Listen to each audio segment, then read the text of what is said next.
오늘도 어려운 시절에 주 앞에 나와서 예배드리는 여러분들과 온라인으로 함께 동참하는 섬김의 가족들에게 하나님의 크고 놀라운 은혜가 함께 하시기를 축원합니다. 오늘은 10월 첫 번째 주일입니다. 가을이 점점 무르익어 가고 있습니다. 저희 어린 시절에 이맘때쯤 되면 아버지가 논에 나가서 볕단을 몇 단 이렇게 들고 오십니다. 그럼 어머니께서 그 볕단을 풀어헤치고 홀태라고 하는 곳에 벼를 이렇게 훑습니다. 그럼 벼 알이 떨어지겠지요. 홀태를 아시나요? 이렇게 생겼어. 이렇게 삐죽삐죽 이렇게 그 칼날 같은 것들이 나오면은 이렇게 벼를 가지고 훑으면은 벼다리, 나다리 떨어지는 거야. 이경숙 권사님 정도는 알 건데 이거 옛날에 그렇게 벼를 털었어요.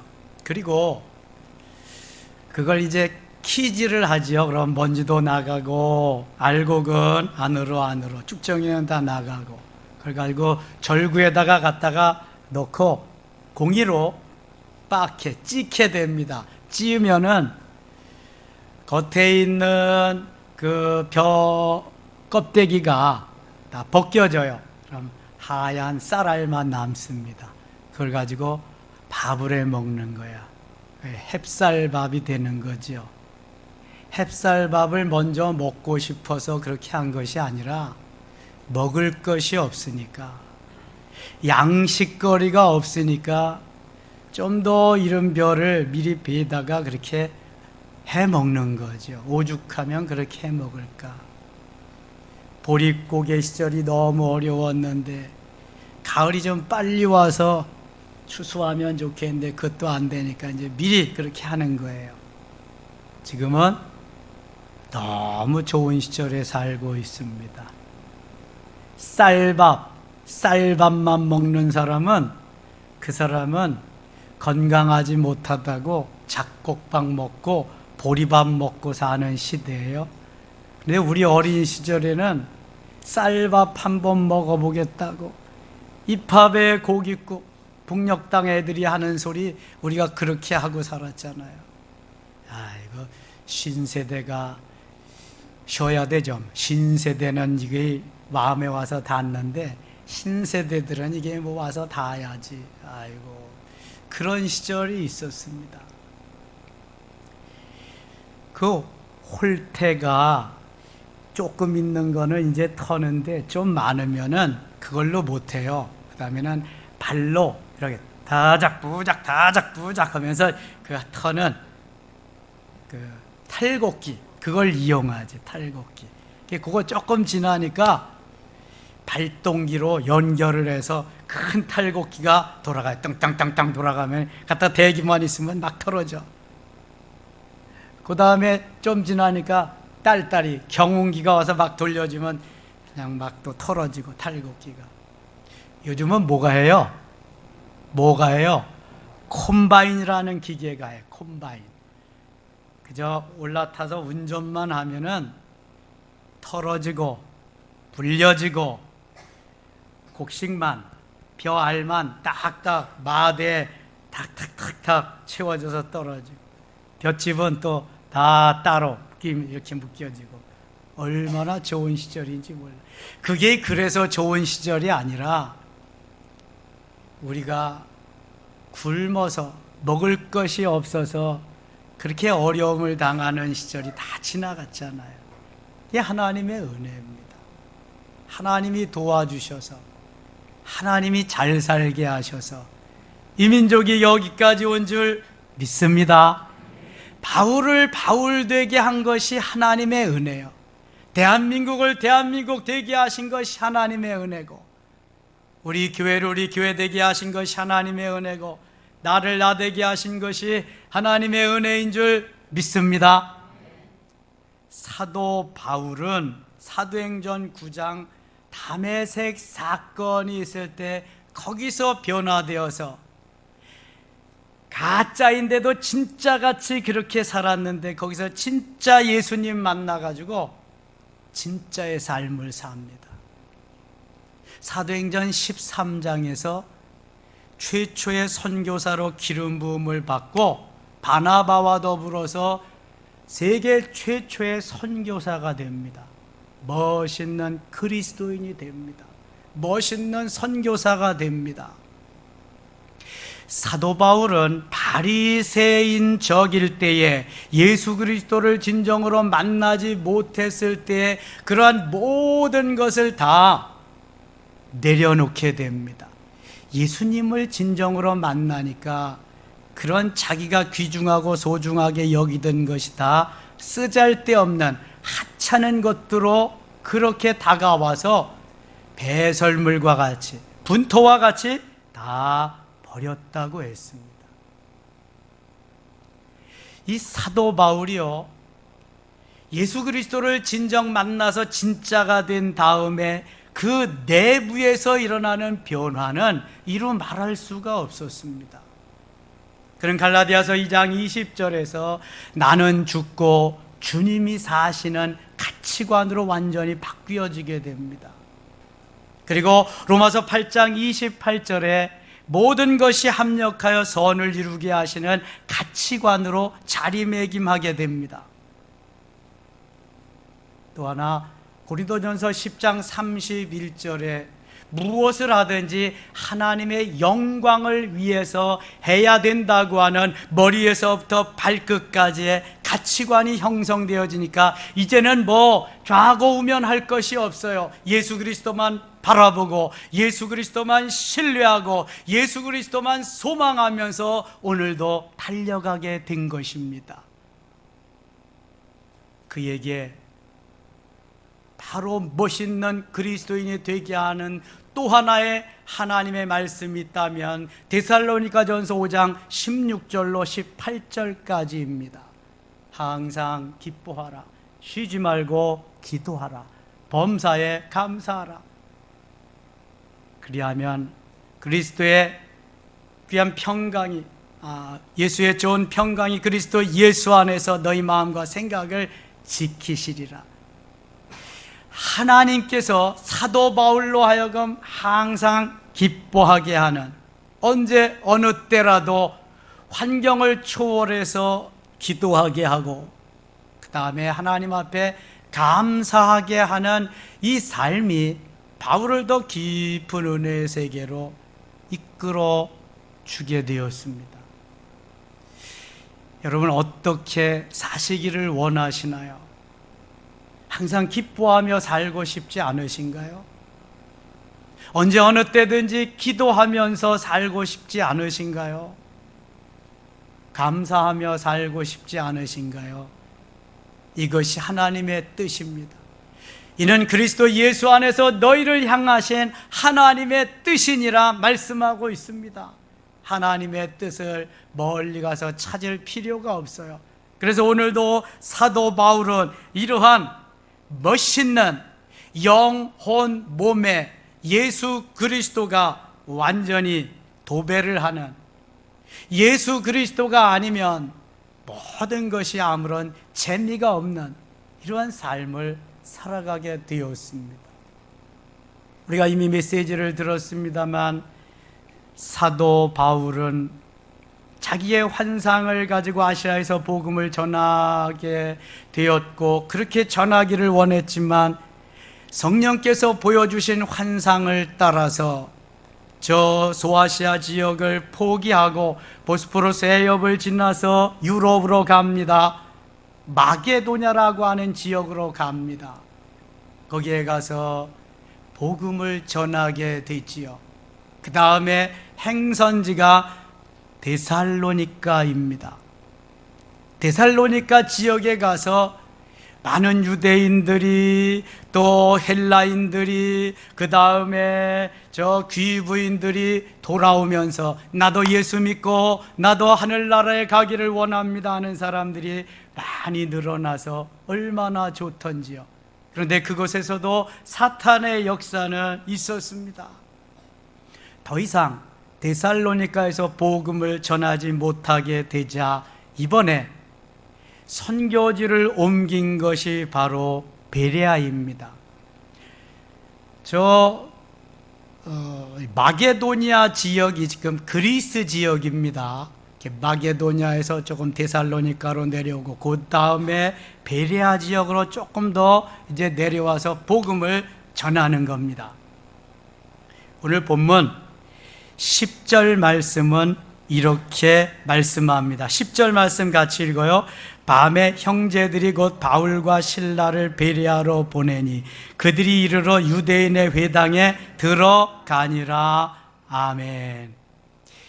베레아로 와서 거기에서 복음 전하기 좋은 회당으로 바울을 인도했습니다. 그래서 베레아의 회당에 들어가서 하나님의 말씀을 전하게 되었습니다. 11절 말씀 같이 읽겠습니다. 베레아에 있는 사람들은 데살로니카에 있는 사람들보다 더 너그러워서 간절한 마음으로 말씀을 받고 이것이 그러한가 하여 날마다 성경을 상고함으로. 아멘. 베레아에 있는 사람들은 데살로니카에 있는 사람보다 더 너그러웠다.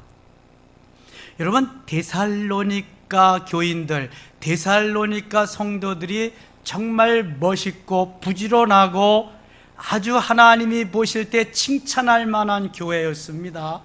데살로니가전서 1장 3절에 보면은요, 데살로니가 교회는 믿음의 역사와 그 다음에 사랑의 수고와 소망의 인내를 가진 성도들이었고요, 얼마나 하나님이 기뻐하시는 삶을 살았는지 저들이 본이 되어서, 저들이 본보기 모델이 되어서 근동 지방에 있는 모든 이들에게 아름다운 소식을 전하게 되었다, 이렇게 말씀합니다.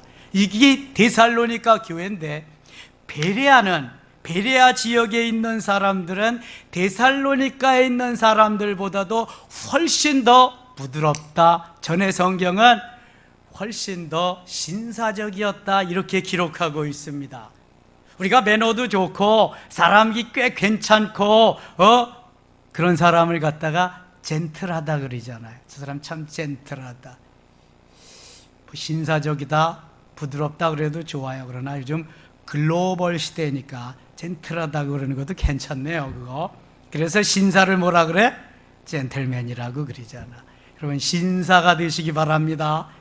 베레아 사람들은 여기 데살로니가 사람들보다 더 신사적이다, 더 너그러웠다. 이게 신사적이라는 거, 너그러운 사람이라고 하는 것은 마음을 열고 받아들일 수 있다.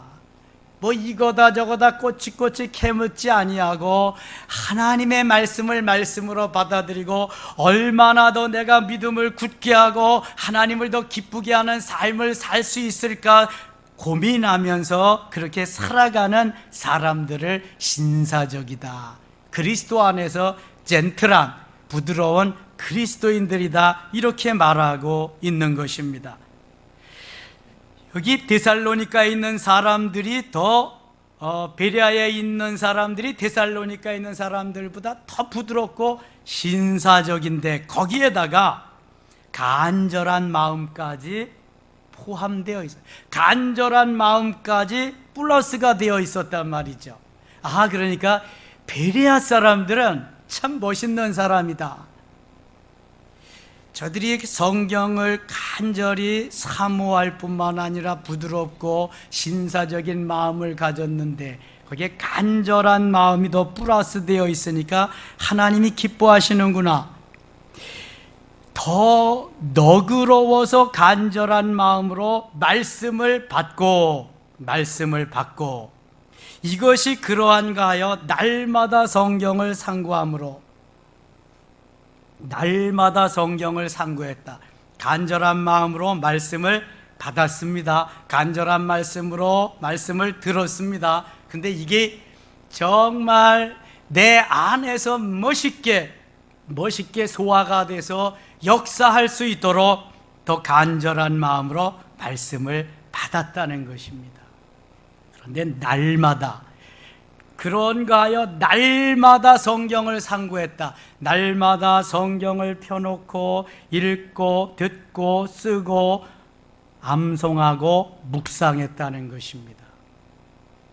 여기 본문에 그런 말은 없지만 날마다 데살로니가 사람들이 성경을 읽고 듣고 쓰고 암송하고 묵상했어요. 간절한 마음으로.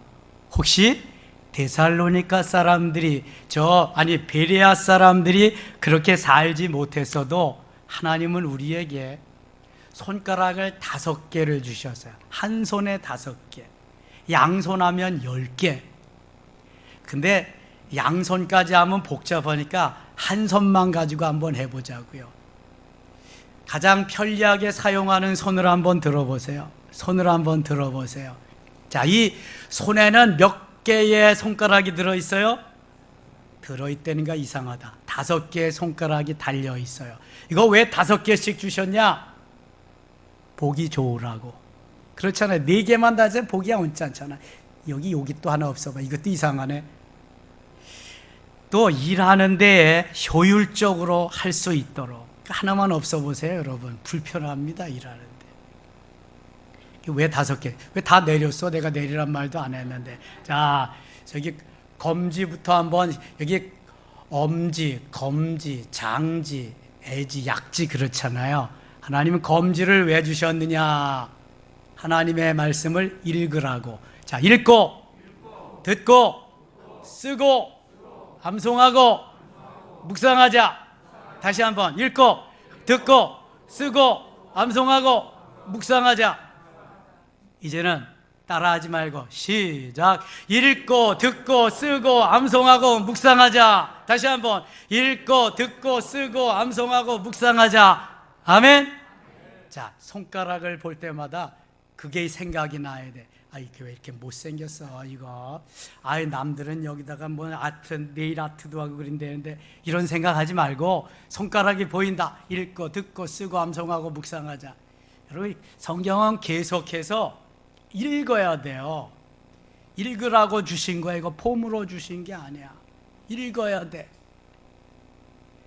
그 다음에는 들어야 돼. 자꾸 들어야 돼. 읽을 뿐만 아니라 들으세요. 계속 들으셔야 돼. 여러분들이 새벽 기도를 못 나오셔도 함께 들어가서 들으셔야 돼. 그 시간이 지났다고 포기하지 말고 오늘 일을 내일로 미루지 말고 또 들으셔야 돼. 그거. 그래야 내 거가 돼요. 그래야 힘 있는 삶을 살 수 있어요. 그다음에 써야 돼. 중요한 구절들은 좀 써야 돼. 성경 전체를 쓰는 필사는 못하더라도 중요한 구절들을 메모장을 갖다 놓고 한번 써보세요. 그리고 4번째, 그 쓴 것을 가지고 암송을 한번 해보세요. 그러면은 내 가슴에, 내 머리에서부터 시작해서 가슴에 하나님의 말씀이 하나씩, 둘씩 새겨지기 시작합니다. 읽고 듣고 쓰고 암송했으니까 어디 가겠어요? 마귀가 뺏어가지 않는 한 다 머리에서부터 가슴에 저장이 됩니다. 그 다음에 할 수 있는 일이 뭐냐 하면은 하게 하는 일이 요 약지를 가지고 뭐 한다고요? 묵상하는 거야. 묵상. 제일 어리고 제일 쓸모없는 것 같아 보이지만 요게 묵상하는 데 쓰이는 거예요. 자, 묵상하는 건 되새김질하는 걸 의미해요. 저는 시골에 자라서 소와 함께 지낸 시간이 많습니다. 어린 송아지를 아버지가 사다 주셔서 그걸 가지고 큰 소로 만들 때까지 제가 혼자 키워본 사람입니다. 소를 타고 가기도 하고 소와 더불어 누워보기도 하고 그런 사람인데요. 소는 참 순합니다. 주인의 말을 참 잘 듣습니다. 소의 입에다가 손을 넣어도 절대로 물지 않아요. 물어도 아프지가 않습니다. 소의 입에는 이가 있습니다. 치아가 있으셔, 소도. 그런데 이 치아가 소의 입에 이게 이빨이 앞니, 뒷니, 뭐 송곳니 이런 걸 다 떠나서 소는 어금니만 있습니다. 맷돌짝과 같은, 바로 이런 맷돌짝과 같은 어금니가 있어서 이것을 계속해서 소가 움직입니다. 입을 움직여. 입을 움직인다고 하는 것은 소는 위가 4개입니다. 4개. 그래서 첫 번째 풀을, 초식동물이니까 풀을 뜯어 먹으면 씹지 아니하고 그냥 삼킵니다. 삼키면 첫째 위에 가서 저장이 돼요. 시간이 있을 때 소들은 절대로 가만히 있지 않습니다. 소들은 항상 쉬는 시간에도 뭘 해요? 입운동을 합니다. 입운동. 입을 하는데 입운동을 가만히 보세요. 입을 이렇게 돌립니다. 돌려. 이걸 돌리는 것을 지금 음식물을 가는 거예요. 소의 치아가 이빨이 맷돌같이 생겼기 때문에 이걸 잘 갑니다. 이거를 뭐라 그래요? 되새김질한다 그래요. 되새김질. 시골의 어른들은 해금질한다 그래요. 되새김질하, 되새김질. 먹은 걸 꺼집어내서 되새김질하는, 이게 바로 우리가 성경에서 말하는 5번째 뭐 하는 거예요? 묵상하는 거예요. 그럼 묻겠어요. 읽고 듣고 쓰고 암송한 것이 없으면 묵상할 것이 있다 없다? 없다. 빙고, 정답입니다. 그러면 소가 먹지 않았으면은, 첫째 위에 저장해 놓지 않았으면 꺼내서 되새김질할 게 없는 거예요. 그래서 읽고 듣고 쓰고 암송해야 묵상할 수 있는 거리가 있는 거예요. 하나님이 욥을 통해서 욥기를 기록하시는데, 욥기 1장부터 41장은 42장 한 장 만들기 위해서 41장까지의 많은 시간과 그러한 정성을 모두어서 투자를 한 거예요. 42장 한 장 만들기 위해서. 묵상하게 하기 위해서 읽고 듣고 쓰고 암송하는 것이 필요한 거예요. 그러면은요, 얼마나 좋은지 몰라. 머릿속에 있으니까, 가슴 속에 있으니까, 그냥 끄집어내기만 하면 되니까 너무너무 좋은 거예요. 여러분 꼭 잊지 마시고 5개의 손가락 주신 하나님을 찬양하면서 읽고 듣고 쓰고 암송하고 묵상하시기를 축원합니다. 하나님이 우리에게 주실 너무 좋은 방법이잖아요. 이것이 그러한가, 날마다 성경을 상고함으로 더 넓은 가슴으로 하나님의 말씀을 받아들이고 내가 말씀대로 살겠습니다, 하나님 뜻대로 살겠습니다, 몸부림치면서 사는 삶이 얼마나 귀중한 삶인지 몰라요. 그런데 이 베레아 사람들은 이것을 며칠에 한 번씩 한 것이 아니라 어떻게 했다? 날마다. 그러한가 하여 날마다 성경을 상고한, 날마다 읽고 듣고 쓰고 암송하며 묵상하는 삶을 날마다 했다는 게, 날마다라고 하는 것은 하루도 거르지 않고 매일매일을 의미하는 것입니다. 여러분, 육신을 위해서는 뭘 먹어야 돼요? 음식을 먹어야 돼요. 대한민국 사람은 밥을 먹어야, 밥심으로 사는 거예요. 외국 사람들은 고기 먹고 빵 먹고도 살지만 대한민국 사람들은 밥 먹어야 살아요. 그러면 영혼은 뭐 먹어야 살아요? 영혼은 그냥 뭐 밥 먹으면 살지 뭘, 밥 먹으면.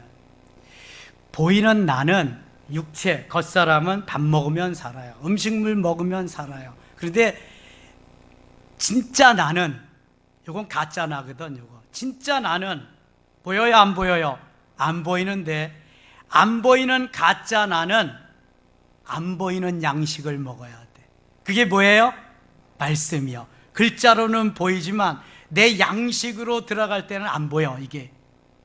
그래서 영적인 거야. 하나님의 말씀은 다 이게 영적인 거야. 그래서 영의 말씀이야. 성령의 감동으로 쓰여져.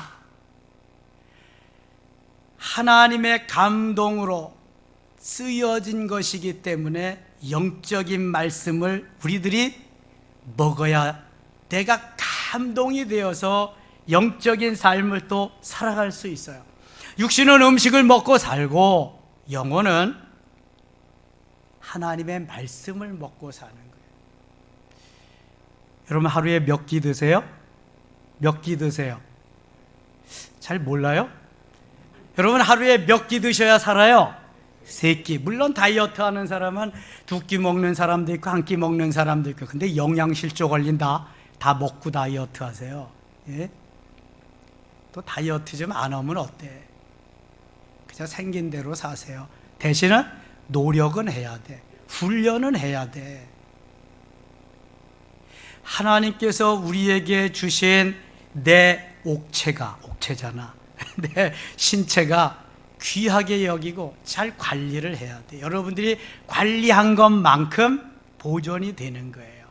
그래서 육체를 잘 관리하기 위해서 운동도 해야 되지만 먹어야 돼. 하루에 3끼를 먹어야 되는 거예요. 한 끼만 걸러보세요. 배에서 쪼르륵 소리가 나고 왜 안 주냐고. 엄마 밥 줘, 밥 줘. 배고파 죽겠어. 그냥 그린다고요. 먹어야 사는 거야. 그런데 말씀은, 영혼을 위해서 말씀은 얼마나 드시나요? 엄마 왜 말씀 안 줘? 배고파 죽겠어. 왜 안 줘? 이러는 자식들 봤어요? 한 사람도 못 봤지. 여러분들이 안 그러니까 자식들도 안 그런 거지. 뭐 나도 물론 안 그랬어. 우리 자식한테 그렇게 가르치지도 않았고. 여러분들한테 지금 말씀드리는 거야. 내가 네 영혼애가 밥을 안 줬으면 영혼애도 밥을 줘야 될 거 아니겠어요? 내 육신은 살려고 하루에도 3끼씩 먹는데 영혼은 어째요? 일주일에 한 번 먹는 것으로 만족해요? 건강해지겠어요? 아니, 일주일에 한 번도 못 먹는 사람은 또 어떻게? 빈혈에 걸려. 빈혈. 병원 가야 돼. 그럼 어떻게 해야 될까? 매일 베레아 사람들과 같이 날마다 먹어야 될 줄 믿습니다. 마태복음 4장 4절에 주님이 말씀하셨어요. 사람이 떡으로만 살 것이 아니요 하나님의 입으로 나오는 모든 말씀으로 살 것이니라. 할렐루야. 신명기 8장 3절을 인용해서 예수님이 하신 말씀이에요. 네 영혼은 말씀 먹고 사는 거다. 육체는 밥 먹고 살면 돼. 떡 먹고 살면 돼. 영혼은 그거 아니야. 영혼은 말씀을 먹고 살아야 돼. 그래서요, 무슨 일이 있어도 주님의 날, 주의 날에는 주님 앞에 나와서 말씀을 먹어야 돼. 먹어야 돼. 뿐만 아니라 수요일, 금요일 날로도 먹어야 되고요, 매일 새벽 먹어야 되는 거야. 어떤 사람이 건강하겠어요? 어떤 사람이? 여기까지 나올 시간이 안 된다. 그럼 여러분, 얼마나 좋은 루트를 만들어 놨어. 함께 동시에 볼 수 있도록, 들을 수 있도록, 할 수 있도록 그 시간도 만들어줬는데 왜 안 하는데? 그걸 못했어도 좋아요. 시간이 지나도 한 번은 해야 될 거 아니야. 그래야 건강해질 거 아니야. 남들은 3끼 먹는데 난 한 끼 먹어가지고 굶어가지고 되겠어요 이게? 이거 내 말이 아니잖아요. 지금 성경 말씀이잖아. 날마다 성경을 상고함으로 하나님의 말씀을 귀하게 여기고 하나님의 말씀을 존귀하게 여기면서 읽고 듣고 쓰고 암송하고 묵상하는 사람들하고 일주일에 한 번 겨우 와서 말씀을 듣는 사람하고 어떻게 다를까요? 달라도 너무 엄청나게 다릅니다. 건강하게 주님께 칭찬 듣는 삶을 원하시나요? 아니면 책망 들으면서 너 왜 그렇게 사느냐고 그런 말씀 들으며 사는 게 좋을까요? 사도 바울로 돌아가 보자고요. 사도 바울은 하나님의 영광이 아닌 것은 안 하려고 결단을 했어요. 작정을 했어요. 십자가만을 자랑하려고 날마다 죽으면서 하나님의 영광을 위해서. 오늘 내가 하나님의 영광을 위해서 멋있게 쓰임받는 사람이라고 한다면 베레아 사람과 같이 날마다 간절한 마음으로 성경을 읽고 듣고 쓰고 암송하고 묵상하면서 하나님을 기뻐하는 삶을 살아야 될 줄 믿습니다. 사탄은 그런데 못하게 합니다. 바빠서 못하게 하고요, 분주해서 못하게 하고요, 게을러서 못하게 하고요. 그냥 계속 바빠서 못하게 하는 건 금방 이해가 되는데 게을러지게 해서 못하게 한다. 그래, 그것도 말이 된다. 각종 핑계를 대고 합리화를 시키고 못하게 합니다. 사탄은 그거의 명수니까. 하나님께서 오늘도 우리들을 통해서 하시는 말씀은요, 멋있는 하나님의 사람이 되라고 하시는 거예요. 시편 119편 103절에 보면 주의 말씀의 맛이 내게 어찌 단지요 내 입에 꿀보다 더하니이다 이렇게 말씀합니다. 시편 119편 105절에 보면은 주의 말씀은 내 바라등이여 내 길에 빛이니이다 이렇게 말씀합니다. 주님의 말씀이 너무 달다는 거예요. 주님의 말씀이 내가 가는 길에 빛으로 비추신다는 거예요. 걱정할 거 없다는 거예요. 말씀이 수면제가 되면 안 돼요. 말씀이 얼마나 달고 더 달고 송이꿀보다 다는 다윗의 고백이 되어야 되거든요. 그리고 히브리서 4장 12절에 하나님의 말씀은 살았고 활력이 있어 좌우의 날선 어떤 것보다도 예리하여 혼과 영과 및 관절과 골수를 찔러 쪼개기까지 하나니 하나님의 말씀이 내 심령을 막 여지없이 도려내야 돼요. 내 마음을. 그래야만 말씀으로 모든 것을 해결할 수가 있단 말입니다. 하나님의 말씀은 살아있습니다. 하나님의 말씀은 운동력이 있습니다. 좌의 날선 어떤 것보다도 예리한 놀라운 능력을 가지고 있는 줄 믿습니다. 그럼 이 생명의 말씀을 어떻게 읽고 듣고 쓰고 암송하고 묵상해야 되겠습니까? 어떻게? 간절한 마음으로, 간절한 마음, 간이 저리듯이 그러한 마음으로 읽고 듣고 쓰고 암송하고 묵상해야 될 줄 믿습니다. 말씀을 읽을 때에도 간절한 마음으로, 말씀을 들을 때에도 간절한 마음으로, 말씀을 쓸 때에도 간절한 마음으로, 말씀을 암송할 때에도 간절한 마음으로, 말씀을 묵상할 때에도 간절한 마음으로. 여러분, 간절한 마음이 있다고 하는 것은 내가 여기에 집중한다는 거예요. 내가 이것을 하고야 말겠다는 거예요. 주님께 의지해서 주님이 그렇게 해 주시도록 우선은 내 마음을, 내 정성을, 내게 있는 모든 것을 주님 앞에 온전히 맡기는 이 삶이 간절한 마음이에요. 내 영혼 몸 맡아주시옵소서. 오늘도 절대로 한 귀로 듣고 흘리지 말게 하여 주옵소서. 오늘도 내 눈이 헛된 것을 보지 않게 하시옵소서. 오늘도 바른 길을 가게 해 주시옵소서 하면서 간절한 마음을 가지고 있다면 얼마나 주님 기뻐하실까요? 여러분, 우리가 드리는 예배가 간절한 마음으로 드려져야 될 줄 믿습니다. 우리가 드리는 찬양이 간절한 마음으로, 우리가 드리는 기도가 간절한 마음으로 그렇게 우러나와야 되는 거예요. 간절한 마음은 누구도 말릴 수가 없어요. 한나의 간절한 마음이 바로 저 사무엘을 잉태케 하는 놀라운 역사가 일어난 줄 믿습니다.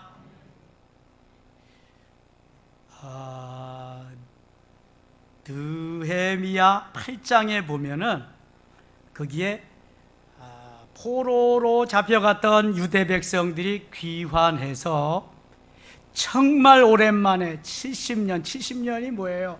이 에스라는 두 번째 귀환할 때 왔으니까 100년 이상 된 그 시점에 에스라가 읽어주는 성경 말씀을 듣게 됩니다. 수문 앞 광장에서.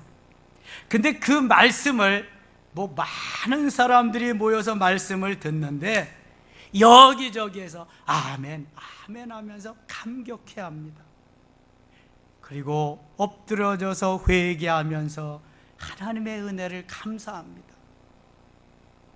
말씀을 오늘날과 같이 풀어서 해주는 그러한 설교 시간이 아니에요. 지금 하나님의 말씀을 그냥 읽어주는 거야. 말씀 그대로. 그런데도 아멘, 아멘 하면서 감격해요. 오늘날은 말씀의 홍수시대입니다. TV만 틀면은 그냥 방송국에서 막 나와 말씀의 홍수시대. 예배가 별로 귀하게 여겨지지 않는 시절에 우리가 살아가고 있습니다. 그저 한번 열어서 동참하면 예배 드렸다고 생각하고요, 그것도 안 되면 아무 방송이나 틀어서 한번 들으면 예배 드렸다고 생각하는 그러한 시절에 살고 있습니다. 참으로 하나님의 말씀이 하나님 말씀같이 아니 들려오는 시대에 우리가 살아가고 있습니다. 그러나 분명한 것은 하나님의 말씀은 살아있습니다. 하나님은 살아계시는 줄 믿습니다. 주일은 온전히 주님 앞에 나와서 주님께 내 마음과 정성을 다해서 간절한 마음으로 주님 앞에 예배드려야 할 줄 믿습니다. 예배가 생명이요, 이 간절한 마음이 있으면 삽니다. 이 마음 없으면 죽습니다. 여러분, 죽지 않으려고 예배에 참석 못하잖아요. 죽습니다. 여러분, 육체가 죽는 게 아니라 뭐가 죽어요? 영혼이 죽는 거예요. 영혼이. 나도 모르게 죽어가는 거 아세요? 나도 모르게.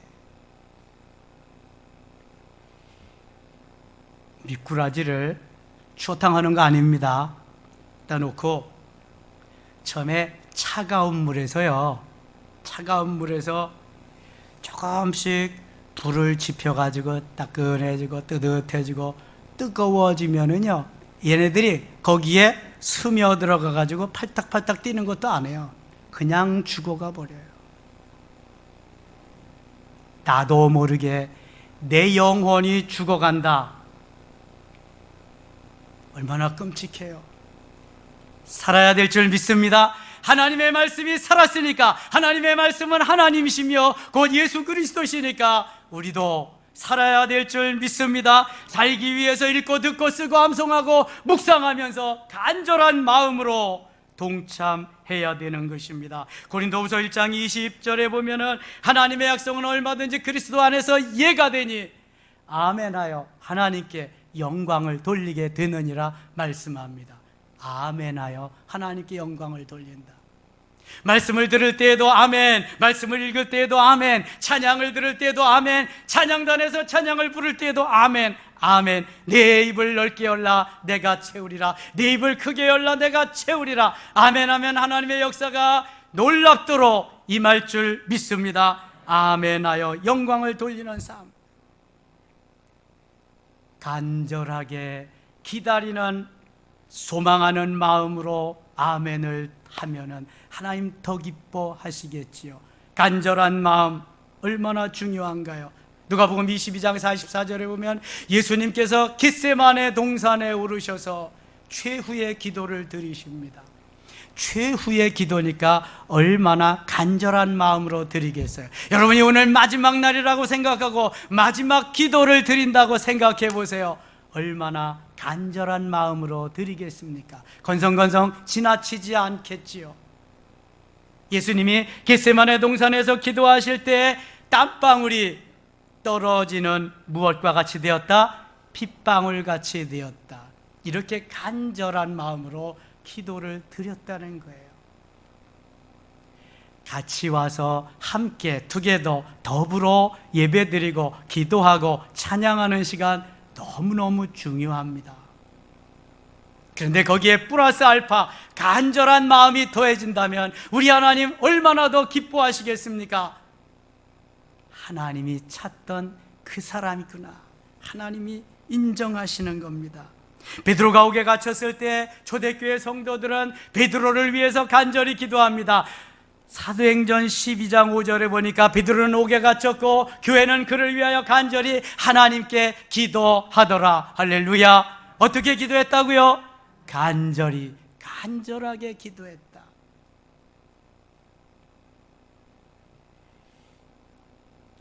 로또 복권 1등 당첨되게 해달라고 하는 간절함이 세상 사람들은 있을 거예요. 요새같이 어려운 시절에 우리도 이러한 간절한 마음으로 하나님 앞에 기도하면 로또 복권 1등에 그거 견줄 수 있겠습니까? 하나님이 주시는 그 크신 은혜와 사랑인데요. 사랑하는 섬김의 가족 여러분, 지성이면 감천이다라는 말이 있어요. 내가 정성을 모두면 하늘도 감동하신다는 거예요. 정성스러운 예배, 정성 어린 간절한 기도, 정성 어린 간절한 찬양, 정성 어린 그러한 내 손이 닿는 것마다 주님의 그 주신 지구의 한 모퉁이를 쓸어가며 청소하며 깨끗하게 하는 그러한 손길을 주님이 아십니다. 우리의 마음에 행해야 되겠다고 하는 마음을 가질 수 있어야 되고요. 그 다음에 간절한 마음으로 주님 앞에 나가야 되고, 듣고 읽고 듣고 쓰고 암송하고 묵상한다는 이 마음만 있으면은요, 은혜 받지 못할 이유가 없습니다. 우상을 섬기는 사람들도요, 며칠 전부터, 몇 시간 전부터 잘 준비해서 간절한 마음으로 제사를 드립니다. 우상을 섬기는 사람들도. 그런데 예배 시간에 늦어요? 주일 예배 얘기하는 거예요. 주일 예배. 주일은 6일 동안 준비하고 주일을 지키라고 하나님 6일을 주신 거예요.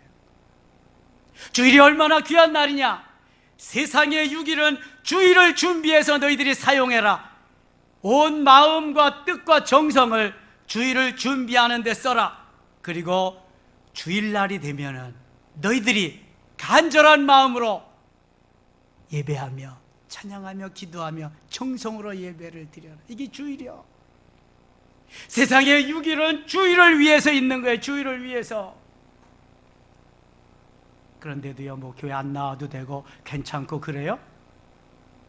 아니, 어쩔 수 없는 상황에 코로나로 확진자가 되고 격리 국가에서 하라 그러면 어쩔 수 없는 상태는 모르지만 그 외에는 생명을 걸고 해야 돼.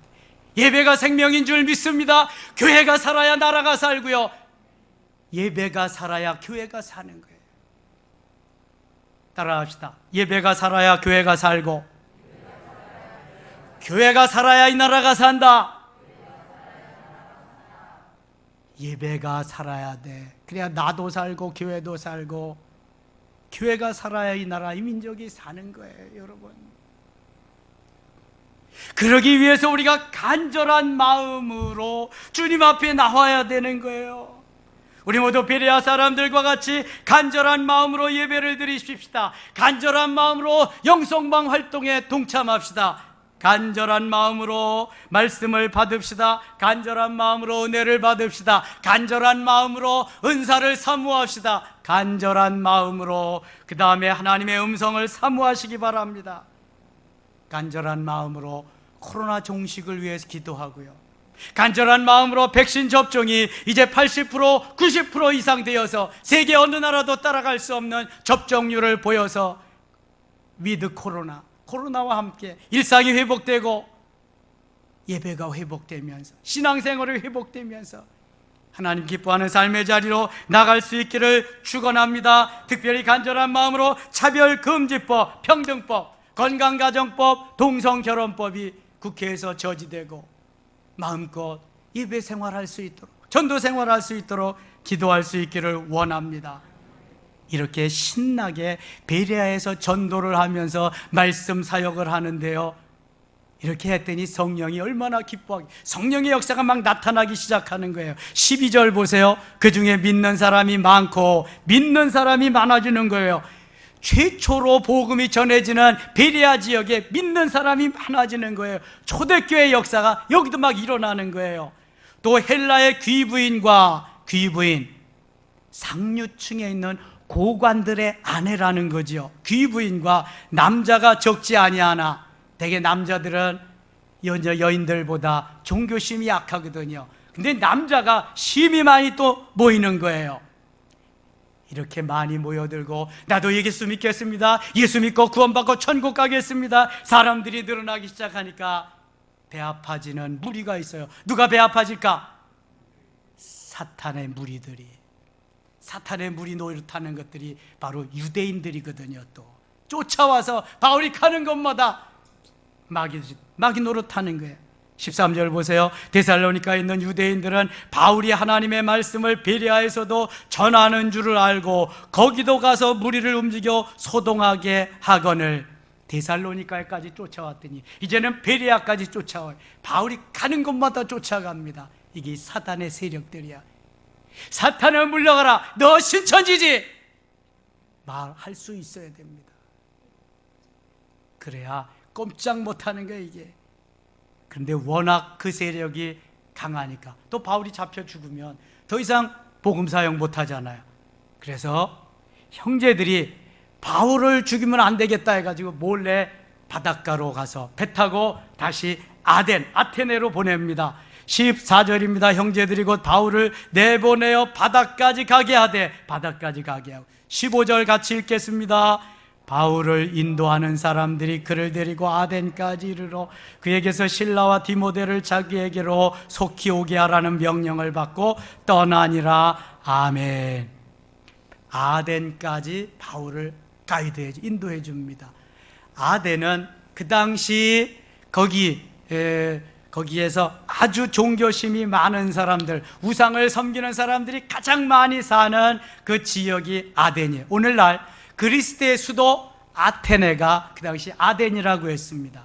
아테네에 가서 복음을 전하게 되었습니다.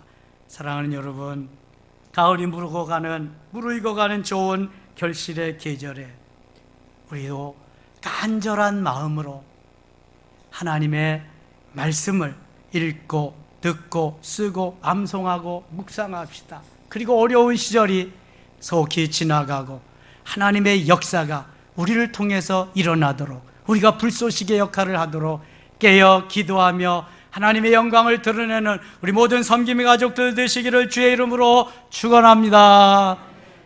하나님 아버지 고맙습니다. 이제 인생은 돌아가고 시대는 지나갑니다. 코로나도 지나갈 것입니다. 그러나 하나님, 우리의 신앙이 지나가지 않도록 우리의 신앙은 계속해서 업그레이드되고 계속해서 활성화될 수 있도록 은혜를 베풀어 주시옵소서. 베레아 사람들과 같이 더 부드럽고 더 신사적이고 더 간절하게 하나님 앞에 매여 달리는 하나님의 역사를 이루어갈 수 있게 도와 주시옵소서. 예수님의 이름으로 기도드리옵나이다. 아멘.